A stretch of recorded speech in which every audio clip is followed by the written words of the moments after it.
Le seul vrai Dieu, amen. Qui peut mesurer ton immensité? Qui peut s'opposer à ta majesté?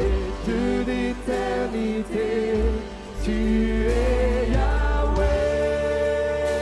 Oh, alléluia. Qui peut mesurer ton immensité? Qui peut s'opposer à sa majesté? Personne, amen. Tu es Yahweh. Une dernière fois, amen, alléluia. Qui peut mesurer ton immensité? Qui peut s'opposer à sa majesté? Dieu d'éternité, tu es Yahweh. Tu règnes, toi notre majesté. Tu règnes, sur tout est racheté. Tu règnes sur l'univers entier. Tu règnes,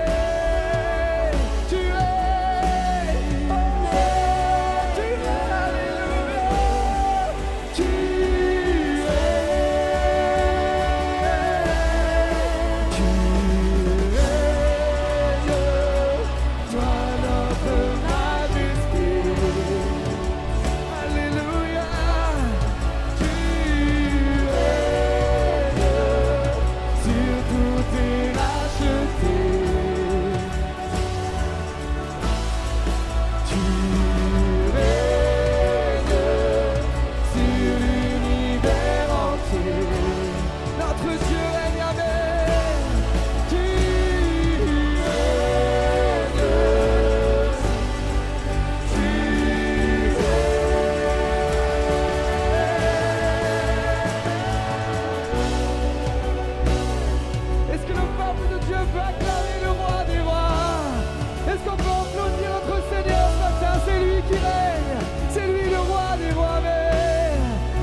Bienvenue chez vous, bienvenue chez nous, que vous vous sentiez libre au milieu de nous. Tous les dimanches, on se retrouve pour notre culte à 10h30. Le mercredi, la prière à 19h. Un grand événement, aujourd'hui c'est le dimanche des rameaux et samedi 4 avril, notre spectacle de Pâques. Ah bah il n'y a que Fanny. Voilà, c'est le moment d'inviter. Alors ce sera samedi 4 avril à 20h et le thème c'est Anastasie, ça veut dire résurrection. Dimanche 26 avril, un autre grand événement, oui. Et là, je crois qu'il y en a une petite nouvelle qui s'est ajoutée en plus, donc ça c'est vraiment chouette. Je crois qu'il y a déjà la joie dans le ciel pour toutes ces personnes qui vont s'engager, donc nous aussi, on doit être heureux pour ça. Donc dimanche 26 avril à 14h30. Dimanche 3 mai, l'Assemblée Générale. Donc là, si vous ne pouvez être présent, il faut donner procuration à une personne qui pourra voter à votre place. Parce qu'il faut que le quorum soit atteint pour que toutes les décisions puissent être prises. Et samedi 23 mai au dimanche 24 mai, un séminaire. Libère ton identité avec le pasteur Didier et sa femme Isabelle Biava. Donc c'est un séminaire réservé aux adultes. Mike a créé un petit QR code pour que vous puissiez avoir toutes les informations. Voilà, il suffit de s'inscrire. Donc c'est pour guérir des blessures du passé. Donc je peux témoigner qu'on a besoin de ça pour avancer. Si vous souhaitez nous soutenir, à ma gauche, à ma droite sur le stage, vous avez les bannettes ou alors par virement bancaire, il faut demander le RIB à Manu. On va rester connectés toute la semaine avec Facebook, Insta, TikTok et sur YouTube. Vous pouvez retrouver toutes les prédications. Alors, il y a des petits anniversaires à souhaiter. Cette semaine, c'était l'anniversaire d'Arthur. Un des 10-12 qui se trouve dans le fond. Et puis demain, c'est l'anniversaire de mon chéri. Donc, joyeux anniversaire. 42 ans, on dirait pas, hein, il les fait pas. Hein. Et j'ai la chance, l'honneur de laisser la place à Rico.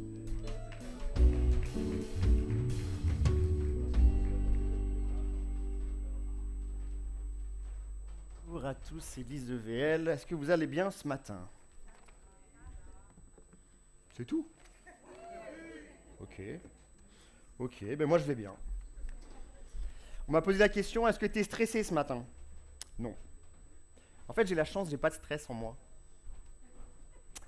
Je l'ai connu une fois, il n'y a pas très longtemps, lors d'une opération, on m'a ouvert la tête, une histoire comme ça. Non, j'ai cette chance-là. Ce matin, c'est un temps un peu particulier, bien évidemment, parce que c'est ma première. Mais c'est aussi un temps particulier parce qu'on va parler d'un sujet un peu compliqué. Est-ce que quelqu'un se souvient du thème qui a été abordé il y a 2 semaines? Il y a une série qu'on a initiée il y a 2 semaines. C'était Manu. Et Mika a pris la suite la semaine dernière. Jésus, mon modèle. Ok. Donc on va rester dans Jésus, mon modèle. Qui est Éric Denis d'ailleurs? Jésus, mon modèle. Ce matin, je vais vous parler de quelque chose que je pense que tout le monde possède et finalement, à quoi bon en parler? La patience. Vous êtes tous patients? Non, je pense qu'on est tous conscients pour dire qu'on n'est pas très patients. Ce matin, effectivement, on peut se dire, quand on est dans les bouchons, quand on a un rendez-vous médical et que le médecin a déjà 30 minutes de retard, quand on fait la queue à la caisse, on sait qu'à l'intérieur, il y a des choses qui se passent, on n'est pas très content. Mais en fait, ce n'est pas de cette patience-là qu'on va parler ce matin. Non, je vais vous emmener dans une patience qui est un peu plus concrète, quelque chose de plus profond. Ce n'est pas juste d'être capable d'attendre que la caisse se libère. Et ce matin, la patience, on va l'aborder sous 3, on va dire, versions, sous 3 aspects. Mais avant ça, je voudrais qu'on rentre juste dans une définition. Et cette définition, je ne vais pas aller la chercher très très loin. Je l'ai prise dans le Larousse. Tout le monde a un Larousse à la maison ou sur Internet. La définition dit « une aptitude à ne pas s'énerver des difficultés, à supporter les défaillances et les erreurs ». C'est déjà une première étape. Je pense qu'on savait à peu près tout ce que voulait dire la patience. Mais j'ai une deuxième version. Et celle-ci, elle vient de l'Académie française. Donc là, c'est des gens qui prennent du temps pour réfléchir. On peut imaginer qu'ils ont travaillé chaque mot, chaque aspect de la définition. Et la définition de l'Académie française, c'est une disposition morale qui fait supporter l'adversité. Les mots, M-A-U-X, alors ça peut être aussi les mots M-O-T-S quand quelqu'un n'est pas sympa avec nous. Les désagréments, un trait de caractère qui porte à ne pas s'irriter des défauts et des humeurs d'autrui. C'est un peu plus qu'attendre au McDo que le drive se libère. Ouais, c'est un peu plus profond que ça. Finalement, même si les sages de ce monde ont déterminé que la patience, c'était un peu plus qu'être capable d'attendre à la caisse, je pense que la Bible a beaucoup plus de choses à nous apprendre. Et ce matin, je voudrais vous emmener avec moi dans ces 3 aspects que j'ai préparés. Et je vais commencer par cet aspect qui était un peu les derniers mots de cette définition, qui est la patience relationnelle. Oh là, qu'est-ce que ça veut dire la patience relationnelle? Eh bien, je vais vous inviter à lire avec moi Matthieu au chapitre 18 et au verset 22. Et je crois que nous avons quelque chose à afficher. Alors Pierre s'approcha de lui. Donc Pierre est avec Jésus et lui dit « Seigneur, combien de fois pardonnerai-je à mon frère lorsqu'il péchera contre moi? Sera jusqu'à 7 fois. Je ne te dis pas jusqu'à 7 fois, mais jusqu'à 70 fois, 70, ça marche, jusqu'à 70 fois 7 fois. On parle de patience ce matin? Est-ce que vous êtes prêts à pardonner 490 fois à votre frère, à votre sœur, à votre ami, à celui que vous aimez et qui pourtant, parfois vous fait du mal, parfois me fait du mal. Je parle à moi ce matin aussi. Est-ce que vous êtes prêts? Allez, je vais le découper comme ça. À pardonner 10 fois dans une année pendant 49 ans à celui que vous aimez? Et pourtant, c'est ça. 70 fois, 7 fois. Ouais. Moi, je ne suis pas sûr d'être capable. Mais Jésus, il va aller un peu plus loin. Alors qu'il parle à ses apôtres, il parle à Pierre, mais il parle aux autres, il va il va donner une parabole. Et cette parabole, vous la connaissez sûrement, c'est la parabole d'un homme qui était serviteur et qui avait emprunté à son maître une somme d'argent assez importante. Cette somme d'argent, je n'ai pas su faire la conversion, mais c'était 10 000 talents. Allez, on va dire 1 million d'euros. Je ne sais pas si c'est ça, mais on va dire que c'est 1 million d'euros. Bon, déjà, si le maître a 1 million d'euros à prêter à son serviteur, c'est que le maître en a un peu en réserve. Mais toujours est-il que le maître a choisi délibérément de prêter à son serviteur la somme d'1 million d'euros, en tout cas 10 000 talents. Et alors qu'il est temps pour lui de rembourser sa dette, il va appeler son serviteur et il va lui dire il est temps maintenant de rembourser. Serviteur, démuni, les poches vides, comme moi ce matin. Non, j'ai un mouchoir à droite au cas où. Va lui dire maître, je peux pas. Je peux pas te rembourser, j'ai pas la somme. Et le maître qui doit à un moment donné statuer, prendre une décision, va décider que la femme et les enfants de cet homme doivent être vendus, comme pour compenser la dette. Je ne suis pas sûr que ça compense complètement la dette, en tout cas je ne sais pas ce que représente cette somme, mais cette décision elle est dure. Et alors que le serviteur qui doit rembourser entend la sentence, j'imagine se sent complètement démuni, se sent complètement pris au piège. Finalement, il a une dette, et au-delà de sa dette, il perd sa femme, il perd ses enfants. Je pense que pour vous qui êtes en couple et qui avez des enfants, vous savez combien ces personnes sont chères à nos cœurs. Mais alors qu'il est auprès de son maître, il va insister en disant « Maître, s'il te plaît, libère-moi de ma dette ». Et le maître va le gracier. Le maître qui a prêté, qui a attendu le remboursement, le maître qui a souhaité un remboursement mais qui n'a pas vu la somme arriver, va finalement gracier le serviteur.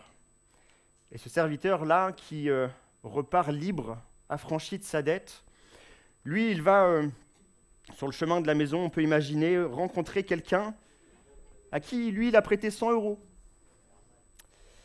Et puis, cette personne à qui il a prêté 100 euros, il va l'attraper, il va lui dire « Rends-moi mon argent ». Lui, il avait été gracié quelques temps avant, et là, il va insister « Rends-moi mon argent, j'ai besoin de mes 100 euros ». Et l'autre personne de dire « Moi, je ne peux pas, je n'ai pas de quoi rembourser ». Alors lui, au lieu d'être gracié, non, il va le jeter en prison. Qu'est-ce que ça veut dire, ça? Au-delà de l'aspect de la grâce, et ça, on connaît le parallèle avec Dieu, avec Jésus, qui nous fait grâce. Il y a un phénomène dans la patience ici qui est d'être capable d'attendre que l'autre nous donne ce qu'on attend, mais d'être capable aussi d'attendre que ça ne vienne pas. D'être capable de comprendre que parfois il faut aller jusqu'au pardon. Il faut aller jusqu'à cette étape de dire pour cette fois j'ai perdu, mais j'ai été patient, j'ai continué malgré tout. Il y a un autre texte de la Bible qui parle de la patience relationnelle. Et ce texte-là, il m'a un peu travaillé ces dernières semaines parce que le texte, il est assez fort. Dans Jacques 5, il est dit « Soyez donc patients, frères, jusqu'à l'avènement du Seigneur. Voici le laboureur attend le précieux fruit de la terre, prenant patience à son égard jusqu'à ce qu'il ait reçu les pluies de la première et de l'arrière-saison. Vous aussi soyez patients, affermissez vos cœurs, car l'avènement du Seigneur est proche. Ne vous plaignez pas les uns des autres, frères, afin que ne vous soyez pas jugés. Voici le juge est à la porte. » Bon, allez, c'est un livre historique, la Bible, non? C'est un vieux texte, ça. Non. Jésus, Dieu nous appelle ici dans quelque chose de particulier. D'être capable de résister, d'attendre patiemment. Jésus disait lui-même, le retour est proche, mon retour est proche, je reviendrai bientôt. Et finalement, à l'échelle de notre vie d'homme, le bientôt, il n'a pas trop de poids. On ne sait pas trop ce que c'est bientôt. Je reviens bientôt. L'avènement du Seigneur, c'est quand? Finalement, on ne sait pas trop. Mais sans savoir vraiment quand est-ce que c'est, notre rôle, c'est d'attendre jusque-là, d'être patient jusque-là, d'être capable de tenir. Et donc, il y a une partie de ce texte-là qui m'a interpellé, c'est que il faut qu'on prenne exemple sur les prophètes. Et il est cité, je crois que ce n'est pas tout à fait dans cette partie-là, mais il est cité dans la suite du texte, de prendre l'exemple sur les prophètes qui ont été patients. Et il est cité Job. On connaît tous l'histoire de Job, qui a perdu ses richesses, ses troupeaux, qui a perdu ses enfants, et qui, une fois arrivé à cette étape-là, va à nouveau perdre sa santé. Et la Bible dit que Satan lui-même s'est adressé à Dieu en disant « Permets que je touche à sa vie, à sa santé, et tu verras qu'il te reniera. » Peut-être que moi, ça me serait arrivé, je ne sais pas. Mais Dieu était tellement sûr, tellement certain de la foi de Job, de la capacité de Job à résister, malgré les premières épreuves qui étaient tombées brutalement, malgré que Job, qui était l'un des hommes les plus puissants de ce monde, ait tout perdu. Dieu avait la certitude, complètement démesurée au regard des humains, que Job allait tenir. Et Dieu a permis que Satan s'attaque à la santé de Job. Ça, c'est pour quelqu'un d'entre nous ce matin. Dieu a permis l'épreuve. Il connaît ton cœur mieux que toi. Il sait ta capacité profonde à tenir. Même si humainement, il n'y a aucun diagnostic favorable. Même s'il n'y a rien qui peut laisser entrevoir qu'à la fin, ça va bien se terminer. Lui, il est tellement capable de voir au-delà qu'il peut permettre. Je sais de quoi je parle. Mais si on reparle de Job, on peut aussi noter que Job a été pas très accompagné dans son épreuve. Sa femme lui-même disait « Renie Dieu et meurs ». Sympa. Merci mon cœur de ne pas avoir dit ça. Ses amis, ses conseillers, ceux qui étaient des hommes de Dieu autour de lui, ont cru que tout simplement il était qu'un pécheur, il avait désobéi, il avait forcément fait quelque chose de mal. Et non, ce n'était pas le cas. Donc Job, dans sa grande souffrance, en plus, n'était pas très entouré. Mais lui, il a tenu bon. Alors on doit ressembler à Job, en espérant juste qu'on n'ait pas le même nombre d'épreuves. En espérant juste que notre vie sera un petit peu plus agréable jusqu'au bout pour tenir. Les autres prophètes, bien évidemment, ont aussi connu des temps de difficulté. Plusieurs ont connu des rois sanguinaires qui ne faisaient que la guerre, qui ne faisaient que de retourner les peuples autour d'eux, de mettre le feu. Et ces hommes de Dieu ont connu des périodes troublées. Mais ce sont des exemples pour nous, et je vous invite à lire la Bible et même l'Ancien Testament, s'il n'est parfois pas facile à lire. Ça nous apprend beaucoup de choses. En tout cas, moi, je n'ai pas trop envie de connaître ça. Malgré tout, je crois que j'ai envie quand même d'être patient. J'ai quand même envie d'être capable de supporter. Et vous en pensez quoi? C'est un programme qui vous plaît? Bon, donc on a parlé de la patience relationnelle. Maintenant, on va parler de la patience irrationnelle. Ouais, parce que dans la patience, il y a beaucoup de choses qui ne sont pas humaines, qui ne sont pas de la raison, on ne peut pas imaginer possible. Il y a un texte qui illustre ça parfaitement, qui est 2 Corinthiens au chapitre 6. Le début du texte va s'afficher, mais moi je vais vous le lire, parce que je pense qu'il est important de le lire en entier. Il est écrit « Nous nous rendons à tous égards recommandables comme serviteurs de Dieu ». Je m'arrête là. Déjà, est-ce qu'on peut dire de nos propres vies nous nous rendons à tous égards recommandables comme serviteurs de Dieu. Pour ma part, j'ai un petit doute déjà. Mais la suite du texte dit « Par beaucoup de patience », et je vous invite vraiment à suivre ce que je vais vous dire maintenant, dans les tribulations, beaucoup de patience dans les calamités, beaucoup de patience dans les détresses, sous les coups, dans les prisons, dans les troubles, dans les travaux, dans les veilles, dans les jeûnes, et beaucoup de patience par la pureté, par la reconnaissance, par la longanimité, par la bonté, par un esprit saint, par une charité sincère, par la parole de vérité, la puissance de Dieu, par les armes offensives et défensives de la justice, au milieu de la gloire et de l'ignominie, au milieu de la mauvaise et de la bonne réputation, étant regardé comme imposteur, quoique véridique, comme inconnu, quoique bien connu, comme mourant, et voici nous vivons, comme châtiés, quoique non mis à mort, comme attristés, et nous sommes toujours joyeux, comme pauvres, et nous en enrichissons plusieurs, comme n'ayant rien, et nous possédons toutes choses. Vaste programme.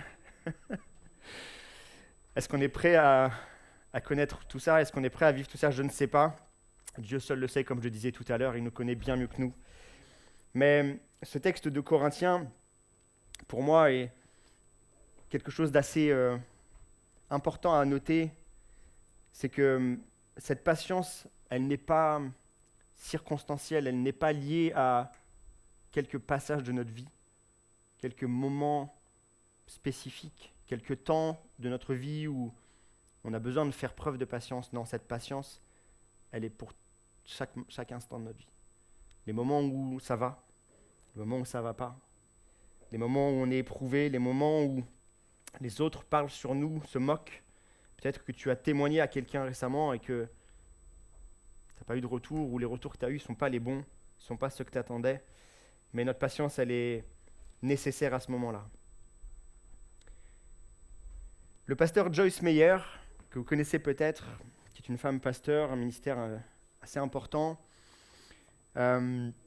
disait dans une prédication relative à la patience que la patience ne s'acquiert pas par la prière, mais par l'expérience.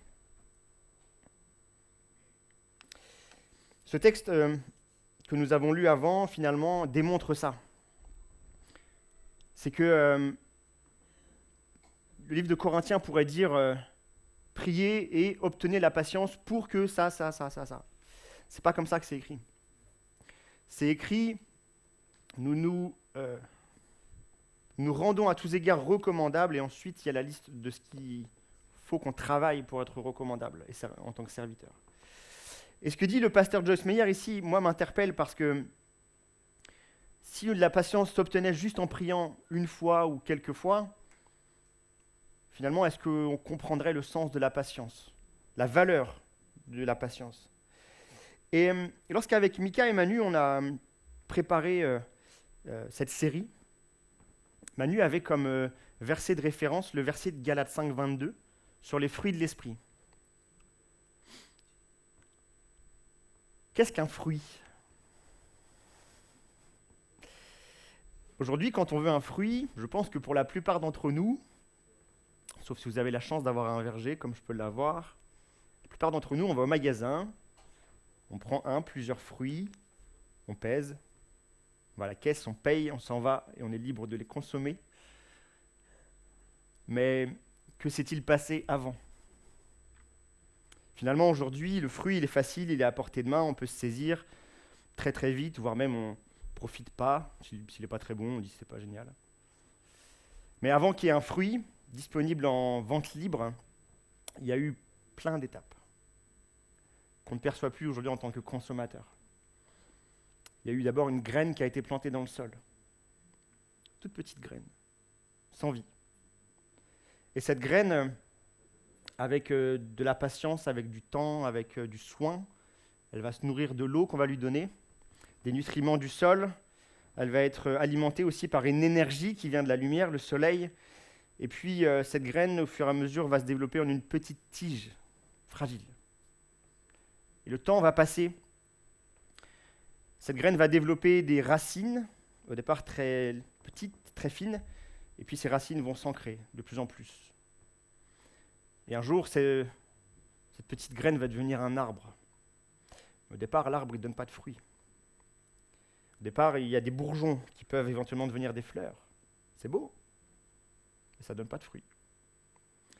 Et puis, après quelques temps encore, les premiers fruits arrivent. Peut-être pas les plus beaux, peut-être pas les plus sucrés. Mais le fruit, il est arrivé avec le temps. Et l'arbre, lui, il a pris de l'expérience. Je pense que c'est ça qu'il faut qu'on note ce matin. La patience ne s'acquiert pas juste en une simple prière. Non, c'est l'expérience qui va faire qu'on est patient. Si tu te sens impatient et que tu demandes à Dieu la patience, tu ne l'auras pas comme ça. Ce n'est pas une pochette surprise. Non, c'est de l'expérience. Et c'est ça vraiment ce matin que je veux mettre en relief. C'est vraiment le point central de mon message ce matin. Dieu nous demande de prier pour recevoir, oui. Mais pour les fruits de l'esprit, ce n'est pas comme ça que ça marche. Ce n'est pas une simple prière et je l'ai reçue. La conversion, le moment où on donne notre vie à Jésus, ça peut se passer comme ça. Ça peut être une simple prière, un simple cœur à cœur. Mais ça, c'est des choses qu'il faut aller chercher. C'est des choses qu'on ne peut pas acquérir comme ça, juste parce qu'on en a envie. Même si Dieu est plein de grâce et de bonté. Il y a un personnage de la Bible qui m'a vraiment interpellé par rapport à ça. Et c'est un personnage qui, pour moi, reste curieux, en tout cas, même si en lisant, en essayant de comprendre, il y a plein de dimensions de sa vie que je n'ai pas réussi à comprendre vraiment. C'est Noé. Noé, il a reçu l'instruction de Dieu de construire une arche pour emmener sa famille et un couple de chaque espèce d'animaux se trouvant sur la terre. Et Dieu ensuite ferait quelque chose. Imaginez que vous n'avez jamais touché à une scie, un rabot, etc. Moi, personnellement, j'ai des arbres dans mon jardin. Je ne saurais même pas les fendre pour faire du bois pour la cheminée. Alors d'accepter de transformer ces arbres en une belle arche pour emmener tout le monde, je ne serais pas le plus fort, c'est sûr. Heureusement, je ne suis pas Noé. Mais moi, ce qui m'impressionne quand même dans cette expérience de Noé, c'est que lui, il y a cru du premier jour, il l'a fait,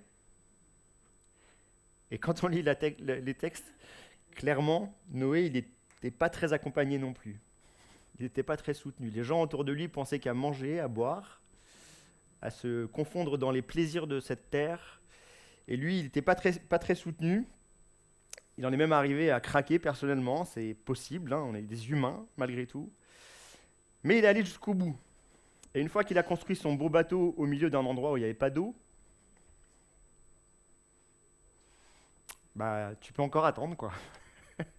Même si tu détournes une rivière, il ne va pas se passer grand-chose. Il a fallu attendre. Il a eu un appel étrange. Il a répondu quand même. Il n'y avait pas d'eau, il a attendu quand même. Et puis une fois que l'eau est arrivée, l'arche a été emmenée par l'eau, et puis encore du temps est passé pour que l'eau commence à descendre, que la vie commence à reprendre, et que l'arche s'ouvre à nouveau sur une nouvelle étape dans la vie de Noé. Quelle patience! Je n'ai pas retenu le nombre d'années que ça a pris, mais je pense que ça a pris un paquet de temps. Dans la Bible, il y a beaucoup de choses qui nous sont démontrées par le temps.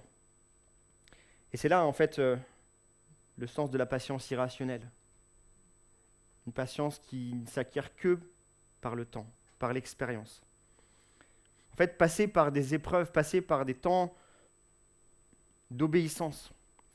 Ça, c'est un mot que Mika a utilisé la semaine dernière. L'obéissance. L'obéissance, ça nécessite la patience, ça nécessite la résilience, ça nécessite l'abandon de soi. Et Noé, il a fait ça. En fait, en étant tout ça, il a développé sa patience. il a réussi à tenir par un certain nombre d'états de cœur. Et cette patience, elle s'est développée. Elle s'est développée en lui. Aujourd'hui, moi, je pense qu'il faut qu'on réfléchisse ensemble. Parce que la patience, telle qu'on l'a évoquée au début, dans les relations, dans ce qu'on peut vivre, etc., ce n'est qu'une première étape. Et la patience qu'il nous est demandé vraiment de démontrer, je pense que c'est une autre patience, une patience un peu plus profonde que ça, un peu plus épaisse, si je peux dire. Et j'en viens maintenant à mon troisième point, la patience spirituelle. Si Jésus est mon modèle, Jésus est 100% homme, 100% Dieu. Il est humain parce qu'il est né dans une enveloppe charnelle, mais il est Dieu, fils de Dieu, omniscient, omnipotent. Et Jésus, mon modèle, lui qui était revêtu de sous ces fruits-là, qui était patient. Nous sommes à quelques jours de la Pâque, ça a été dit tout à l'heure, et le week-end prochain, on aura vraiment un temps marqué pour ça. Mais comment mieux terminer finalement ce message que en parlant déjà de Gethsémané, les quelques heures avant, les moments juste avant le sacrifice parfait. Vous avez déjà vécu quelque chose d'injuste ? L'injustice, elle est partout dans ce monde. On peut la voir à la télé, on peut l'entendre à la radio, on peut la vivre au quotidien. C'est des choses qui même remuent un peu. Nos enfants font du basket. Quand il y a des arbitrages défaillants, c'est injuste. Il y a des émotions, des choses qui naissent ici. Mais Jésus, lui, il était parfait. Sans tache, sans faute, sans péché. Et c'est lui qui a tout supporté. C'est lui qui est parti à la croix, payé pour nous. Et alors qu'il est à quelques heures de cela,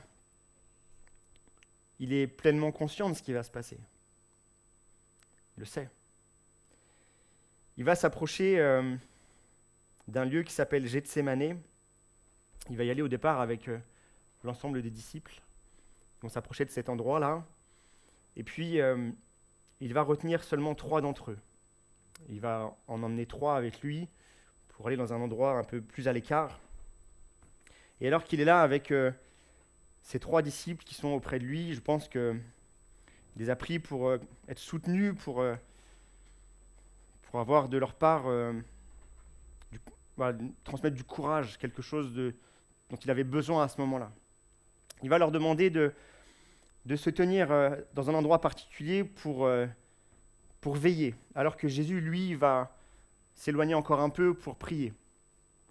Et puis, il va demander à Dieu, il va remettre sa vie à Dieu à ce moment-là, sentant la mort venir, sentant le jugement de l'homme venir. Et puis, alors qu'il prie, il choisit une première fois de retourner vers les disciples. Vous connaissez l'histoire. Les disciples, eux, ils n'ont pas tenu. Non, certainement que l'épreuve, certainement que le temps, là, la lourdeur de ce moment-là, le poids de ce moment-là, les a plutôt assommés. Certainement qu'on aurait fait pareil, mais ils se sont endormis. Ils n'ont pas été capables de résister. Et puis une deuxième fois, Jésus va repartir en leur demandant de veiller. Il leur demande de tenir, de veiller, d'attendre, d'être patient. Et puis, il repart prier. Toujours la même prière. Et il revient. Et les 3 disciples, ils dorment. Alors certainement qu'il est tard. Certainement que les semaines qui se sont passées, les événements, quand on lit les événements qui ont précédé la mort de Jésus, il s'est passé beaucoup de choses. Ça a dû être éprouvant, physiquement, intellectuellement aussi, parce que Jésus leur a fait des révélations que la plupart n'ont pas compris, puisque ça paraissait complètement fou. le Fils du Dieu vivant, qui va mourir. Pas possible. Il est capable de se sauver lui-même. Ce n'est pas la destinée de Jésus. Et donc, intellectuellement, je pense qu'ils sont vides. Il n'y a plus rien. Et le corps, lui, s'arrête, s'endorme. Et Jésus repart pour une 3e fois. Et il va prier. Et Matthieu, chapitre 26, au verset 39, nous dit ceci. « Mon Père, s'il est possible que cette coupe s'éloigne de moi, toutefois, non pas ce que je veux, mais ce que tu veux. » Je voudrais très très rapidement vous apporter un témoignage. Pour la plupart d'entre vous, vous savez que j'ai traversé la maladie. En 2023, on m'a diagnostiqué une tumeur au cerveau. Et en 2024, il a été nécessaire de passer par l'opération chirurgicale. Moi, je ne voulais pas y aller. Clément, ça peut vous le dire. Je voulais ni chirurgie, ni traitement médical. Mon Dieu est puissant. Mon Dieu est puissant. Pourquoi la tumeur, elle ne disparaîtrait pas? Pourquoi est-ce que du jour au lendemain, je ne pourrais pas revenir d'un examen IRM avec cette bonne nouvelle qu'il n'y a plus rien? Mais le chemin a fait que Dieu m'a montré que ce n'était pas sa volonté. Il était capable, et il est toujours capable. On a des exemples ici d'hommes et de femmes qui ont été guéris. Ce n'était pas mon chemin à moi. Il fallait que je passe par l'épreuve, celle-ci. Il fallait que je fasse confiance, non pas au chirurgien qui allait m'ouvrir le crâne et retirer la tumeur. Il fallait que je fasse confiance à mon Dieu. Et dans cette obéissance-là, Dieu m'a permis de développer plusieurs facettes de mon caractère. Je crois que la patience et l'obéissance sont peut-être les 2 choses les plus difficiles à acquérir. Mais justement, elles s'acquièrent par l'expérience. Dans tout ça, il y a une notion que je voudrais rapidement développer et ensuite on conclut. Là, Jésus, ce qu'il demande à son Père, il sait que c'est possible. Mais ce n'est pas ce que Dieu a choisi de faire. Et Jésus va abandonner l'idée même de changer de trajectoire. En fait, Jésus sait que c'est le moment. Et quand il va abandonner, quand il va lâcher prise, il va lâcher ses espoirs, il va lâcher ses propres croyances, il va lâcher ses propres raisonnements. C'est peut-être la part humaine de Jésus qui parlait là.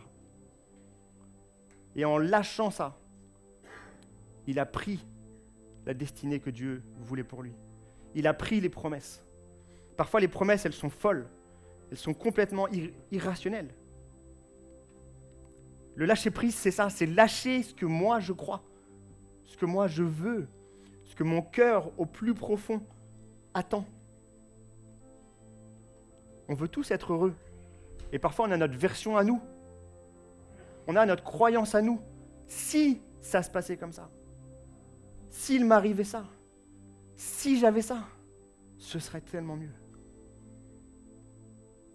Je l'ai pensé. C'est pas comme ça que ça doit se passer parfois. Alors lâchez ça pour prendre ce que Jésus veut nous donner. C'est une grande étape dans la patience. Bien sûr, il y a des moments où la prière seule peut nous aider. Quand tout s'arrête, quand la sentence est là, ça a été le cas de Jésus. Il n'y a que la prière. La prière seule, peut-être, mais aussi la prière en commun. La prière ensemble. Partager notre douleur, partager notre peine avec nos proches, avec l'Église, pour être soutenu par la prière. C'est ce qu'il faut faire. Non pas prier pour obtenir, mais prier pour résister. Prier pour tenir bon. Priez pour ne pas lâcher, pour ne pas défaillir. Priez quand tout autour de nous s'écroule, quand les amis de Job disent de lui qu'il a fauté, quand sa femme attend même qu'il meure, quand l'entourage de Noé est prêt à le renier et à dire qu'il fait n'importe quoi.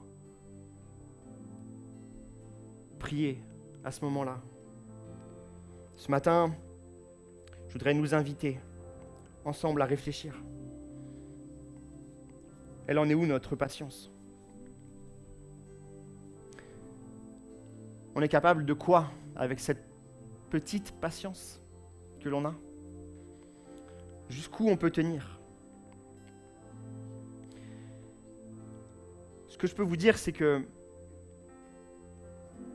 la patience qui est là dans notre cœur, elle est plus grande que ce qu'on croit.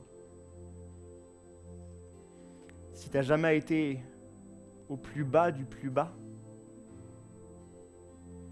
tu ne peux pas savoir la taille de ta patience. Et ce que je t'invite à faire ce matin, c'est à prier encore pour que cette patience, elle grandisse, pour que tu puisses développer ta patience relationnelle avec les autres, avec le comportement, l'attitude, les mots, le regard des autres, l'accepter, le supporter, que tu puisses développer ta patience irrationnelle, celle qui fait que un jour on dira de toi que tu étais un fidèle serviteur dans toutes les dimensions de ta vie. Et cette patience que Jésus a eue alors que la sentence était tombée, qu'il allait falloir accepter. Ce matin, je vous invite à vous lever.